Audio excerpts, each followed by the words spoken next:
Dear students, differentiation अब हम शुरू कर रहे हैं। क्या होता है डिफरेंशिएशन, अब हम देखेंगे। प्यारे बच्चों, पहले देखते हैं कि differentiation is a mathematical operation. ठीक वैसे ही जैसे कि प्लस माइनस डिवीजन मल्टीप्लिकेशन ये सब क्या है, मैथमेटिकल ऑपरेशंस है ना, वैसे ही डिफरेंशिएशन भी एक मैथमेटिकल ऑपरेशन है।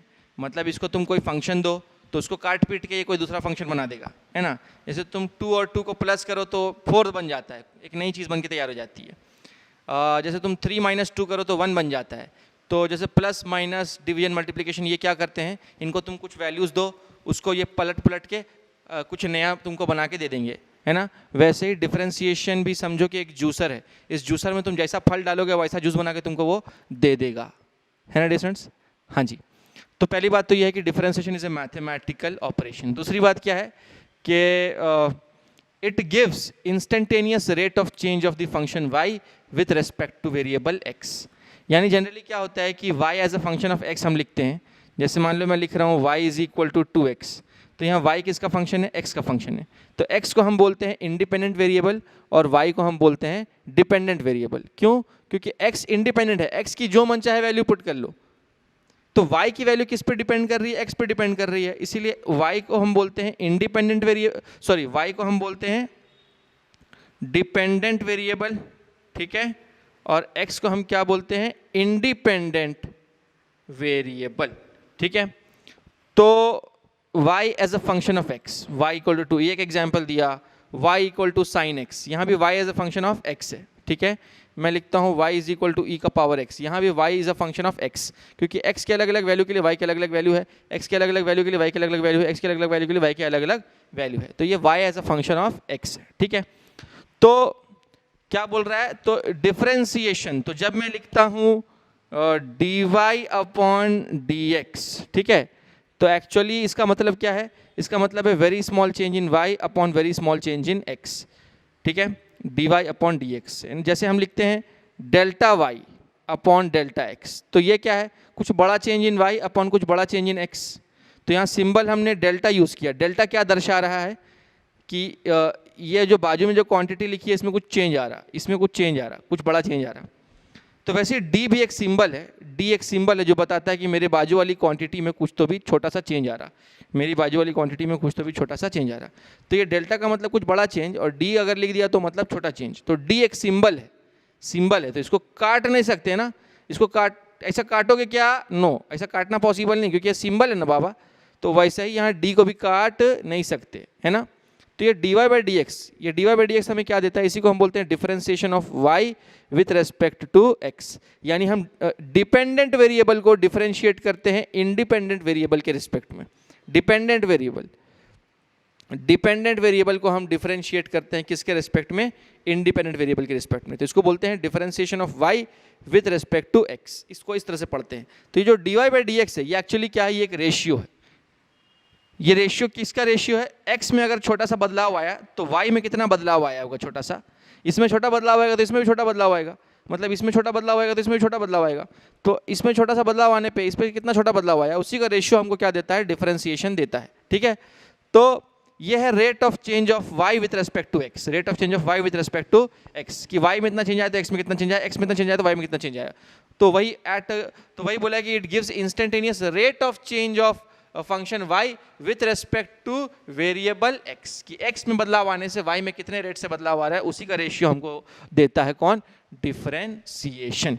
और फाइनल बात क्या है कि geometrically differentiation of y with respect to x at any point is equal to the slope of the tangent to the curve y equal to fx at that point. यानी कि actually differentiation से हमें क्या मिलता है, differentiation से हमें slope मिलता है, slope of the tangent to the curve at any point, ठीक है।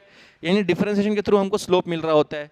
तो डियर स्टूडेंट्स, यहाँ देखो, अगर मान लो ये कोई स्ट्रेट लाइन है, तो इस स्ट्रेट लाइन का स्लोप क्या होगा, इसका स्लोप निकालने के लिए tan थीटा निकालेंगे। tan थीटा यानी कि क्या, delta y upon delta x, जो हम पहले भी पढ़ चुके हैं, ठीक है, वो इसका स्लोप होगा।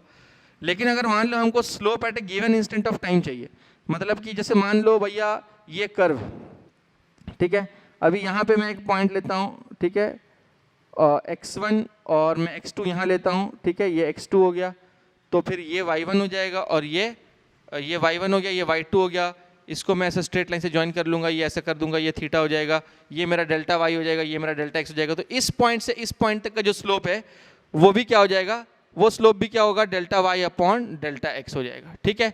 लेकिन अगर मुझे स्लोप एक पर्टिकुलर पॉइंट पे निकालना है, स्लोप कहाँ निकालना है, एक पर्टिकुलर पॉइंट पे, यानी मान लो डियर स्टूडेंट्स इस तरह से कर्व है, इस तरह से कर्व है और मुझे यहाँ पर स्लोप चाहिए, इस पॉइंट पर स्लोप चाहिए।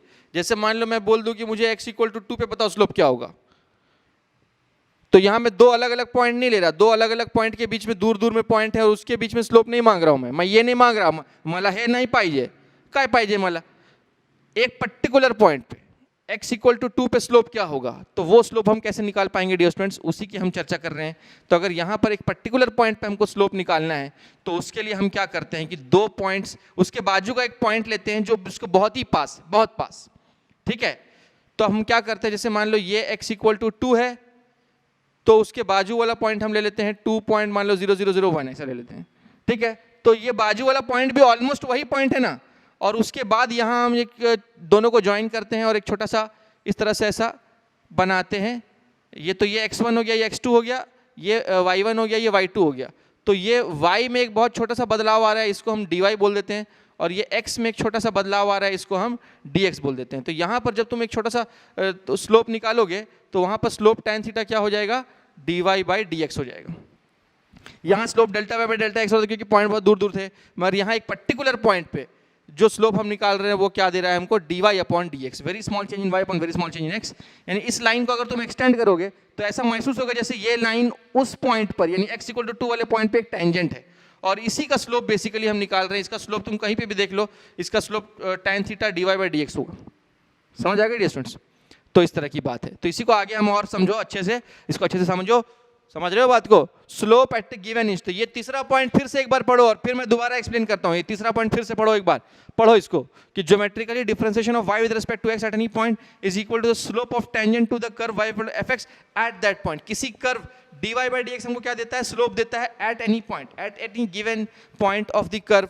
जो स्लोप हमको मिलता है वो किसके मदद से मिलता है, dy अपॉन dx के मदद से मिलता है। इसको देखो, पढ़ो, समझो और आगे बढ़ो और आगे बढ़ो।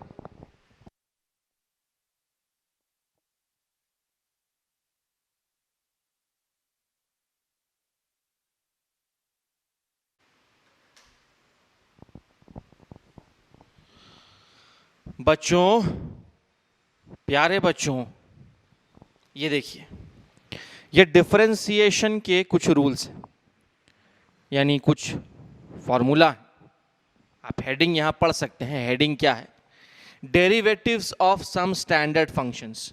कुछ स्टैंडर्ड फंक्शंस यहां लिए गए हैं और उनके डेरिवेटिव्स यानी उनका स्लोप क्या होगा उसका फॉर्मूला यहां दिया है। जैसे कि हम पहले फॉर्मूला को देखें तो d by D x of constant, इसको ऐसा पढ़ते हैं dear students, d upon d x of constant, है ना। तो d by D x of constant is what, 0। अब या तो इसको ऐसा पढ़ो या इसको ऐसा बोल सकते हैं, very small change in constant upon very small change in x। यानी x में अगर कोई छोटा सा चेंज आ रहा है तो उसके वजह से कांस्टेंट में क्या चेंज आ रहा है, 0, क्योंकि कांस्टेंट में तो कभी कोई चेंज नहीं आता है ना। तो very small change in constant upon very small change in x। x में बहुत छोटा सा बदलाव आने से कांस्टेंट में क्या बदलाव आएगा, 0, कोई बदलाव नहीं आएगा, क्योंकि कांस्टेंट तो किसी पे डिपेंड नहीं करता ना। x में कुछ भी बदलाव आ जाए उसके वजह से कांस्टेंट में कोई बदलाव नहीं आएगा डियर स्टूडेंट्स। हाँ, और चर्चा करेंगे इसके बारे में, डोंट वरी। देखो, डिफरेंशिएशन और इंटीग्रेशन, ये कैलकुलस ऐसी चीज है ना, एक बार में नहीं समझ में आएगा। अगर तुम चाहोगे कि मैं 4 शब्द बोलूं और तुमको सब कुछ समझ आ जाए तो ये नामुमकिन है डियर स्टूडेंट्स। इस बात को ध्यान में रखना। धीरे धीरे आपको पेशेंस रखना है और धीरे धीरे पर्दा उठेगा। धीरे धीरे आपको, इसमें बहुत सारे लेयर्स हैं डियर स्टूडेंट्स, लेयर्स हैं, है ना। तो धीरे धीरे धीरे धीरे लेयर्स हटते जाएंगे और आपको धीरे धीरे बात समझ आती जाएगी। हर बार थोड़ा समझेगा, फिर अगली बार थोड़ा और समझेगा, और ऐसे करते करते, जैसे अभी मैं फॉर्मूला बता रहा हूँ, तो बहुत कम समझेगा आपको। फिर मैं आपको फार्मूला, ये जितने फार्मूला हैं इनका एप्लीकेशन, इसके ऊपर प्रॉब्लम्स लूँगा तो फिर और समझ में आएगा।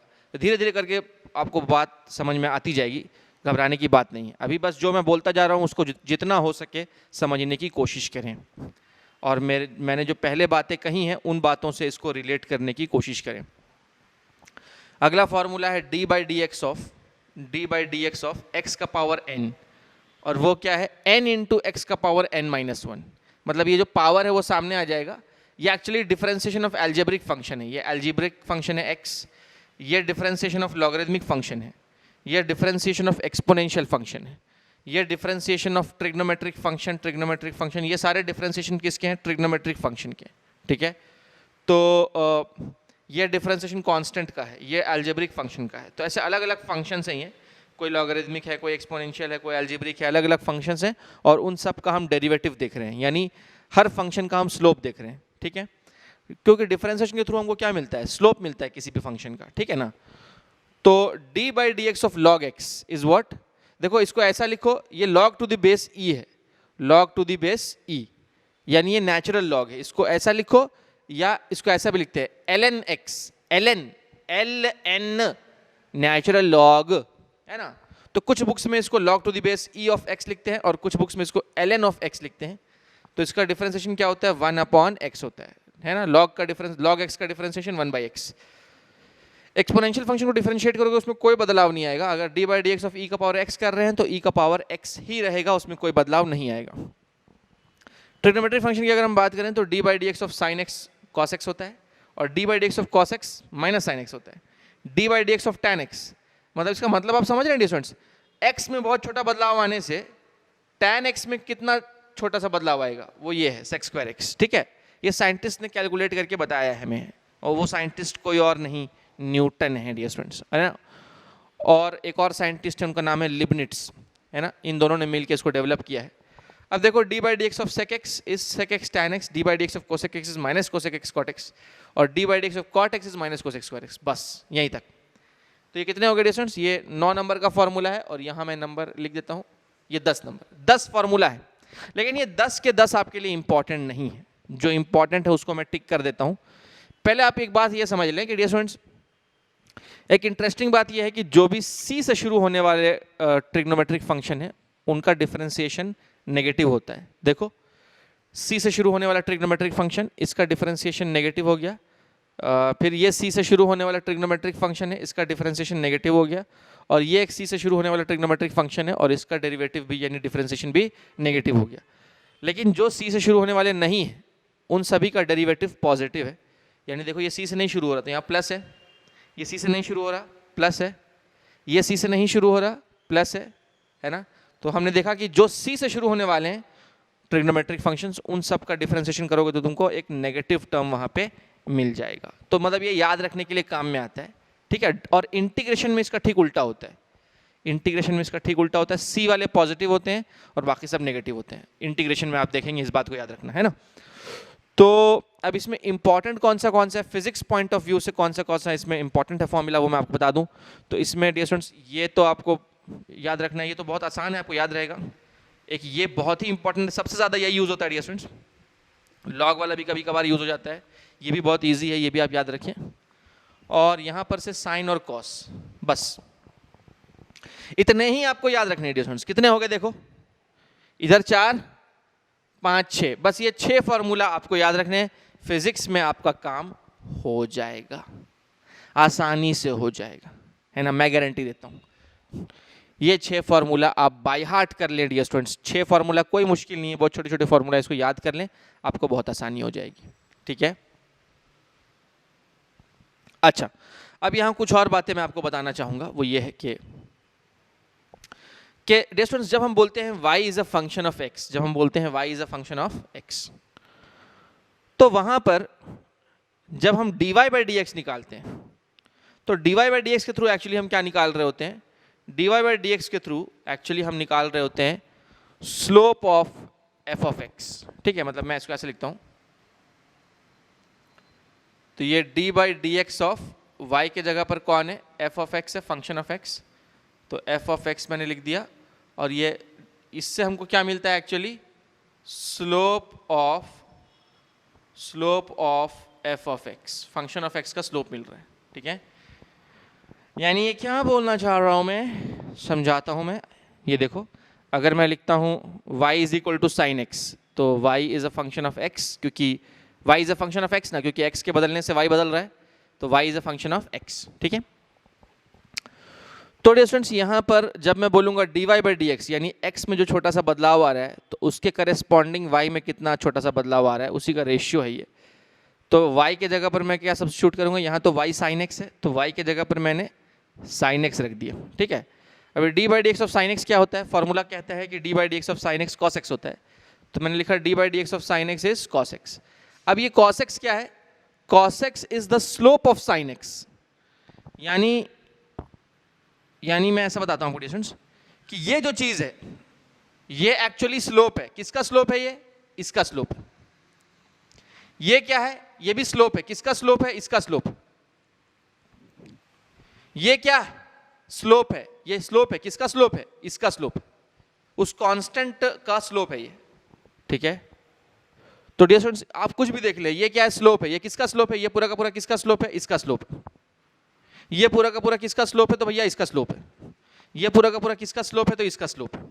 यानी इस फंक्शन का स्लोप ये है, इस फंक्शन का स्लोप ये है, इस फंक्शन का स्लोप ये है, ठीक है। इस फंक्शन का स्लोप ये है ना, इस फंक्शन का स्लोप ये है, तो मतलब ये फंक्शन है और ये उसका स्लोप है, मतलब ये रेशियो निकाल के वो मिल रहा है ना, तो ये पूरा रेशियो मतलब कि इस फंक्शन का स्लोप वो मिला, इस फंक्शन का slope dy by D x ये मिला, यानी ये स्लोप है किसका, इसका स्लोप ये है, इस फंक्शन का स्लोप वो। वही मैंने यहां लिखा है डियर स्टूडेंट्स कि जब मैं लिख रहा हूं dy बाई डी एक्स, मतलब D by D x of sine x लिख रहा हूं, तो मुझे cos x मिल रहा है, मतलब ये cos x क्या है, ये cos x स्लोप है sin x का, cos x is the slope of sin x। यहां पे मैंने एक एग्जांपल लिया कि अगर y इक्वल टू 2 है, मतलब y कांस्टेंट है, देखो 2 एक नंबर है ना जो कांस्टेंट है, ये वाली कैटेगरी में आ रहा है वो, ठीक है। तो अगर मान लो y कांस्टेंट है, मैं dy बाई डी एक्स लिख रहा हूं, तो y के जगह पर मैंने क्या लिखा, 2 लिखा, तो d by D x of 2, यानी x में छोटा सा बदलाव आने से 2 में क्या बदलाव आएगा, तो 2 में तो कोई बदलाव नहीं आएगा। ये d by D x of constant, ये वाला फॉर्मूला अप्लाई कर रहा हूँ, d by D x of constant is what, 0, तो d by D x of that constant number is equal to what, 0। यानी इसका मतलब ये है कि 0 क्या है, 0 स्लोप है। 0 किसका स्लोप है, 0 इस फंक्शन का स्लोप है, 0 जो है वो 2 का स्लोप है, 2 का स्लोप क्या होगा, 0 होगा। तो ऐसा मैं क्यों बोल रहा हूं, मैं आपको डायग्राम ड्रॉ करके भी बता देता हूं डियर स्टूडेंट्स। आप पहले ये कॉपी कर लो, फिर मैं एक छोटा सा डायग्राम बना के आपको सारा दूध का दूध पानी का पानी कर देता हूं।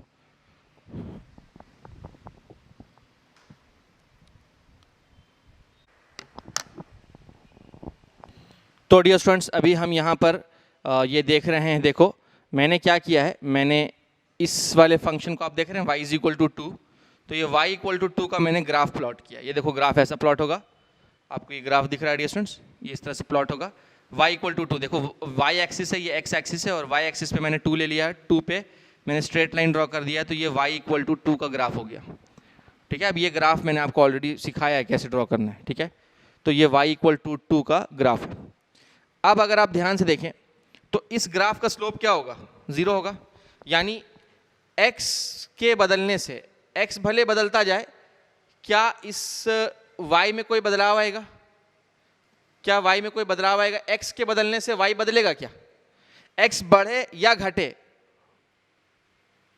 x के बढ़ने या घटने से y ना ही बढ़ेगा, y ना ही घटेगा, y की वैल्यू 2 फिक्स रहने वाली है। समझ आ रही है डिफरेंस, यानी x बढ़े या घटे y ना ही बढ़ेगा ना ही घटेगा। यानी किसी भी पॉइंट को तुम देख लो, किसी भी पॉइंट को तुम देख लो, कोई भी पॉइंट तुम ले लो, उसका y कोऑर्डिनेट ना ही बढ़ रहा है ना ही घट रहा है, यानी y इक्वल टू 2 फिक्स है। मैं पहले आपको सिखा चुका हूं कि वो लाइन जो x एक्सिस के पैरेलल होती है उसका स्लोप क्या होता है, 0 होता है ना। तो यहां पर मैंने आपको बताया था, यहां देखो मैंने बताया था कि जब मैं बोल रहा हूं dy बाई डी एक्स, तो dy बाई डी एक्स जब मैं यहाँ 2 लिख रहा हूं, तो मतलब ये मैं 2 का स्लोप निकाल रहा हूं, तो 2 का स्लोप क्या आएगा, 0, यानी 0 क्या बता रहा है, slope of 2, slope of the function 2, तो 2 का स्लोप क्या आ गया, 0 आ गया, है ना। अच्छा, अगला एग्जांपल देखते हैं तो और बात समझ में आएगी। ये वाला एग्जांपल देखो dear students, y equal to sine x लिखा था मैंने यहाँ पे, फिर मैंने dy बाई डी एक्स किया, यानी कि मैं डिफरेंशिएट कर रहा हूँ किसको, साइन एक्स को। साइन एक्स को डिफरेंशिएट कर रहा हूँ, इसका मतलब है कि मैं साइन एक्स का स्लोप निकालना चाहता हूँ। तो साइन एक्स का स्लोप का फॉर्मूला क्या है? कॉस एक्स, यानी D by D x of sine x is cos X, यानी cos X is what? Cos X is nothing but the slope of sine X, यानी साइन एक्स का slope कौन है? Cos x है। आओ देखते हैं, यानी मैं ऐसा बोल सकता हूँ कि slope of sine x is equal to cos x. ठीक है, ये कॉस एक्स क्या है? कॉस एक्स साइन एक्स का स्लोप। ठीक है, अब बहुत ध्यान से देखेंगे स्टूडेंट्स, ये ग्राफ लिया है मैंने, यहाँ वाई एक्सिस पे कौन है? वाई एक्सिस पे मैंने साइन एक्स को लिया है, ये दिख रहा है आपको साइन एक्स, और यहाँ एक्स एक्सिस पे मैंने एक्स लिया है। देखो साइन एक्स मतलब एक्स क्या है? एक्स थीटा है ना, एक्स एक्चुअली क्या है? थीटा है। तो यहाँ थीटा प्लॉट किया है मैंने, एक्स एक्सिस पे क्या प्लॉट किया है? थीटा। देखो ये सब थीटा है रेडियन में, ठीक है, और यहाँ वाई एक्सिस पे कौन है? साइन एक्स है। तो ये साइन एक्स वर्सेस एक्स का ग्राफ है, यानी कि भैया एक्स के बदलने से साइन एक्स में क्या बदलाव आ रहा है, वही हम देखना चाहते हैं कि स्मॉल चेंज इन एक्स की वजह से small change in sine x क्या हो रहा है। ठीक है, तो एक्स के बदलने से साइन एक्स में क्या बदलाव आ रहा है? साइन एक्स का ग्राफ मैं आपको पहले सिखा चुका हूँ, साइन एक्स का ग्राफ मैं आपको पहले सिखा चुका हूँ, ओरिजिन से शुरू होता है, ये साइन एक्स का ग्राफ है, मैंने बना दिया यहाँ पे। ठीक है, अब मैं जानना चाहता हूँ कि चलो मैं यहाँ जानना चाहता हूँ कि यहाँ पर इसका स्लोप क्या होगा। स्लोप पता लगाने के लिए क्या करते हैं? टेंजेंट ड्रॉ करते हैं। तो यहाँ पर इस ग्राफ का यानी साइन एक्स का स्लोप पाई बाई 2 पे, x equal to pi by 2 पे क्या होना चाहिए? यहाँ पर स्लोप उसका होना चाहिए 0। ठीक है, तो आओ इसको क्रॉस चेक करते हैं। मैं यहाँ x की जगह पर क्या रख रहा हूँ? पाई बाई 2 रख रहा हूँ। तो x की जगह पर पाई बाई 2 रखूंगा तो cos 90 इज व्हाट? 0 है ना। तो क्या पता चला डियर स्टूडेंट्स कि जब हमने x पाई बाई 2 रखा तो actually cos x is what? cos x is the slope of sin x। तो स्लोप ऑफ sin x क्या आया? 0 आया। कहां पर? x equal to pi by 2 पे, x equal to pi by 2 पे स्लोप ऑफ sin x क्या आ गया? 0 आ गया। समझ आ रही है डियर स्टूडेंट्स? अच्छा, ये x इक्वल टू 0 है, यहां पर जो स्लोप होगा टेंजेंट ड्रॉ करते हैं, तो ये स्लोप पॉजिटिव होना चाहिए क्योंकि ये एक्यूट एंगल है, तो ये स्लोप पॉजिटिव होना चाहिए। तो आओ देखते हैं। तो अगर मैं यहाँ लिखूं कि ये तो था कि at x equal to pi by 2 पे हम देख रहे थे कि स्लोप क्या आ गया? 0 आ गया। अगर मैं बात करूं at x equal to 0, at x equal to 0 अगर बात करूं मैं, तो cos 0 इज व्हाट? +1, यानी x इक्वल टू 0 पे स्लोप क्या आ गया? +1 आ गया। अच्छा, x इक्वल टू पाई पे स्लोप क्या आना चाहिए? नेगेटिव आना चाहिए, क्योंकि टेंजेंट ऐसा डाउनवर्ड स्लोपिंग है। ठीक है, वो भी चेक कर लेते हैं। एट x इक्वल टू पाई, यानी जब थीटा की वैल्यू पाई है तो उस केस में cos 180 क्या होता है? -1 होता है, ये हम पहले पढ़ चुके हैं। तो देखो, यानी cos x हमको क्या दे रहा है? cos x हमको एक्चुअली स्लोप दे रहा है। ये 0, ये +1, ये -1, अल्टीमेटली ये सब क्या है? ये स्लोप है। किसका स्लोप है? ये साइन x का स्लोप है। कहां पर? x equal to pi by 2 पे साइन x का स्लोप ये है, x इक्वल टू 0 पे इस साइन x का स्लोप ये है, और x इक्वल टू पाई पे इस साइन x का स्लोप ये है। तो आपको बात समझ में आ रही है? यानी cos x जो है ये जनरल फॉर्मूला है स्लोप का। किसके स्लोप का? साइन x के स्लोप का। cos x is the slope of sin x. 0 is the slope of constant. Cos x is the slope of sin x. Minus cos x square x is the slope of cot x. ठीक है, तो ये function है और वो उसका slope, slope का general formula है। अब यहाँ पे x की जैसे वैल्यू रखोगे, x के उस वैल्यू पे स्लोप क्या होगा उस फंक्शन का, वो तुमको मिल जाएगा। तो अगर आपको ये बातें थोड़ी भी समझ में आई हैं तो बहुत बड़ी बात है। पूरा समझ जाएं आप, मैं अभी भी बोल रहा हूँ, गारंटी बिल्कुल नहीं है, लेकिन मैं बस इतना चाहता हूँ कि आप थोड़ा बहुत भी समझ लें। 30% भी अगर आपको समझ में आ गया तो आपका काम हो गया, समझिए। अब आगे हम फिर ये सभी फार्मूला के एप्लीकेशंस लेंगे तो आपको फिर बात और धीरे धीरे क्लियर होती जाएगी डियर स्टूडेंट्स। फिर उसके बाद ही क्लियर नहीं होगा, फिर हम फिजिक्स में जब चैप्टर शुरू करेंगे, मान लो काइनेमैटिक्स हम शुरू करेंगे, मोशन इन वन डायमेंशन शुरू करेंगे, फिर उसमें जब इस फार्मूला का एप्लीकेशन लेंगे तब आपको बात और समझ में आएगी कि भाई फिजिक्स में इसका एप्लीकेशन कैसे हो रहा है। तो आपको धीरे धीरे, जैसे मैंने बताया कि जब जैसे जैसे आगे बढ़ते जाएंगे वैसे वैसे डियर स्टूडेंट्स आपको बात क्लियर होती जाएगी। तो फिलहाल आप यहाँ तक कॉपी कर लें, मुझे उम्मीद है यहाँ तक आपको बात समझ में आ गई होगी, और फिर हम उसके बाद आगे बढ़ेंगे, इसके एप्लीकेशन देखेंगे।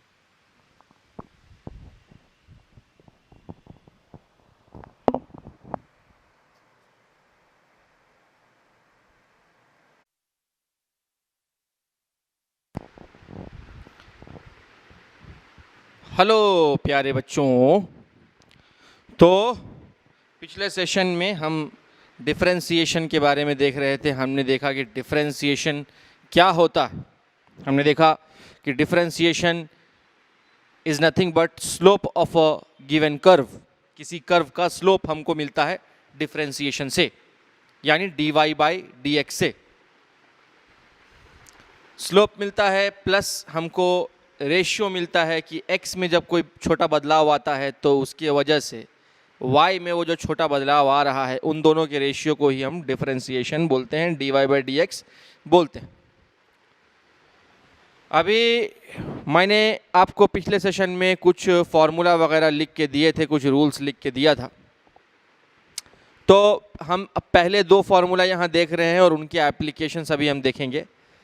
तो पहला फार्मूला हमने देखा था d/dx ऑफ x का power n is equal to n into x का पावर n-1, और दूसरा हमने देखा था d/dx of constant is equal to 0। ये दो फार्मूला हमने देखे थे। तो आइए इसका कुछ एग्जाम्पल हम देखते हैं समझने के लिए। तो सपोज डियर स्टूडेंट्स, हमको इस तरह से एक क्वेश्चन दिया हुआ है कि भाई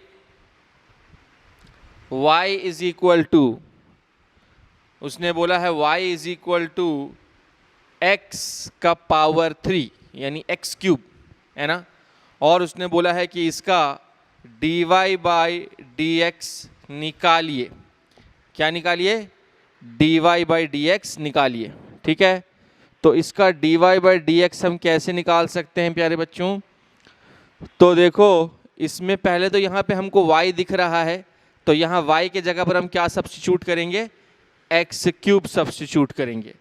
तो y के जगह पर मैं लिख रहा हूँ एक्स क्यूब, ठीक है। उसके बाद हमें फॉर्मूला लगाना है। ये d/dx ऑफ x का पावर n के रूप में आ गया है, देखो इस रूप में आ गया है, जो कि क्या होता है n इंटू एक्स का पावर n-1 होता है। यानी जो पावर है वो नीचे आके मल्टीप्लाई होगा, ये जो 3 है ये नीचे आके मल्टीप्लाई होगा इंटू एक्स का पावर n-1। देखिए डियर स्टूडेंट्स, ये n इसका क्या था? पावर था ना। पावर नीचे आके मल्टीप्लाई हो गया और इसका पावर 1 से कम करना है। यानी जो पावर था वो पावर नीचे आके मल्टीप्लाई हुआ, और उसका जो एग्जिस्टिंग पावर था उसमें हमने 1 सब्ट्रैक्ट कर दिया। तो अल्टीमेटली ये क्या मिल जाएगा? ये हो जाएगा 3x²। दैट्स इट, यही हमारा आंसर है, यही हमारा आंसर है डियर स्टूडेंट्स। अच्छा, एक और क्वेश्चन लेते हैं। जैसे उसने हमको बोला है कि suppose y is equal to 1/x², ठीक है, और इसका हमें निकालना है dy/dx, ये निकालना है हमें, ठीक है। तो इसका dy/dx हम कैसे निकाल सकते हैं, आओ देखते हैं। तो इसको पहले हम क्या करेंगे, हम लिखेंगे d/dx ऑफ, और ये जो y हमको दिख रहा है, y की वैल्यू सब्स्टिट्यूट कर दो यहाँ। तो y की वैल्यू है 1/x², ठीक है। अब इसको मैं ऊपर लेके जाऊं तो इसका पावर मैं क्या लिख पाऊंगा? -2। जब ये नीचे था तो इसका पावर +2 था, जब ये ऊपर जाएगा तो इसका पावर क्या हो जाएगा? -2 हो जाएगा। ये बेसिक बात आपने बचपन में पढ़ी होगी डियर स्टूडेंट्स। अब हमको क्या करना है, यहाँ पे n के जगह पर कौन है? n के जगह पर पूरा का पूरा -2 है हमारा। तो फॉर्मूला लगाएंगे d/dx ऑफ x का पावर n, वो हो जाएगा n इंटू एक्स का पावर n-1। यानी जो ऑलरेडी पावर था उसमें 1 सब्ट्रैक्ट किया, तो ये -2 और माइनस माइनस प्लस, ये इतना हो जाएगा। अभी इसको ऐसा लिखो, या डियर स्टूडेंट्स इसको ऐसा भी लिख सकते हैं -2/x³, क्योंकि ये -3 जब नीचे जाएगा तो पावर +3 बन जाएगा। तो यही हमारा हो गया dy/dx, ये हमारा हो गया dy/dx। समझ आ रही है डियर स्टूडेंट्स आपको? मुझे उम्मीद है आपको समझ में आ रही होगी बात, है ना। कितनी अच्छी बात है। तो डियर स्टूडेंट्स मैं चाहूँगा कि आप एक और क्वेश्चन देखें। देखिए, एक और सवाल हम ले रहे हैं। तो सपोज डियर स्टूडेंट्स, क्वेश्चन हमको दिया हुआ है y is equal to x का पावर 5, ठीक है, और +2, ठीक है, या मैं ऐसा करता हूँ x का पावर 5 प्लस x का पावर -3 + 2, ठीक है। ये एक क्वेश्चन हमको दिया हुआ है और हमें वही निकालना है। हमें क्या निकालना है? dy/dx हमें निकालना है, ठीक है। तो यहाँ जो y दिख रहा है, y की वैल्यू उठा के यहाँ सब्स्टिट्यूट करते हैं तो हमें मिलेगा d/dx ऑफ y के जगह पर क्या रखेंगे? x का पावर 5 प्लस x का पावर -3 + 2, ऐसा लेंगे डियर स्टूडेंट्स। y की वैल्यू सब्स्टिट्यूट की है मैंने, और इसके बाद क्या होगा आओ देखते हैं। तो डियर स्टूडेंट्स ये जो d/dx है, ये d/dx इन तीनों में डिस्ट्रीब्यूट हो जाएगा। डिस्ट्रीब्यूट होने के बाद वो क्या बनेगा? वो बनेगा d/dx ऑफ x का power 5 plus d/dx of x का पावर -3 प्लस, देखो ये प्लस है ना तो यहाँ प्लस आया, ठीक है, और ये प्लस के वजह से यहाँ प्लस आया, प्लस d/dx ऑफ 2। ये वाली बात समझ में आई डियर स्टूडेंट्स? ये समझा सबको, है ना? हाँ, समझना तो होगा ही, और कोई चारा नहीं है। तुम मेरे सामने तो बैठे नहीं हो जो मैं तुमसे क्रॉस क्वेश्चनिंग कर पाऊँ या तुम मुझसे क्रॉस क्वेश्चनिंग कर पाओ। हाँ, अब तो लॉकडाउन खुलने के बाद ही आप मुझसे सवाल पूछ पाएंगे, है ना? या नहीं तो अगर आप ऐप पे आ गए हैं तो ऐप के मदद से भी आप सवाल पूछ सकते हैं। अगर कोई स्टेप नहीं समझ आई हो तो पूछ सकते हैं। ओके डियर स्टूडेंट्स, मैं कोशिश कर रहा हूँ कि मैं जितना स्लो हो सके उतना स्लो जाऊँ और एक एक स्टेप आपको अच्छे से समझाऊँ, है ना, और आप भी समझने की कोशिश करें। तो अब देखो डियर स्टूडेंट्स, ये किस फॉर्म में आ गया है? d/dx ऑफ x का पावर n के फॉर्म में आ गया है। यानी पहला वाला जो हमारा फॉर्मूला था वो कहता है n इंटू एक्स का पावर n-1, ठीक है। ये एक टर्म हो गया, ये प्लस यहाँ लिख दो। फिर से ये भी d/dx ऑफ x का पावर n के रूप में आ गया, तो उसको भी हम यहाँ लिख लेते हैं n इंटू एक्स का पावर n-1, ठीक है, प्लस d/dx ऑफ कांस्टेंट क्या होगा? ये 2 क्या है? 2 तो कांस्टेंट है ना, तो d/dx of constant second formula देखेंगे इज इक्वल टू व्हाट? 0 ना, तो d/dx ऑफ कांस्टेंट क्या हो जाएगा? 0 हो जाएगा। ये वाली चीज 0 हो जाएगी। ये बात समझ में आ रही है आपको? बस अब क्या हो जाएगा? ये हो जाएगा 5x का पावर 4 माइनस, देखो ये प्लस माइनस माइनस हो गया, -3 इंटू एक्स का पावर -4, ऐसा हो जाएगा, ठीक है। और इसको हम चाहें तो ऐसा भी लिख सकते हैं 5x का पावर 4 -3 अपॉन x का पावर 4। तो ये हमारा फाइनल आंसर आ गया dy/dx का। समझ आ गया डियर स्टूडेंट्स कैसे सॉल्व कर रहे हैं? आपको समझ में आई होगी, तो बहुत अच्छी बात है। यहाँ तक आप समझ के कॉपी डाउन कर लें और फिर हम आगे कुछ रूल्स सीखेंगे। ये कॉपी कर लेंगे आप डियर स्टूडेंट्स।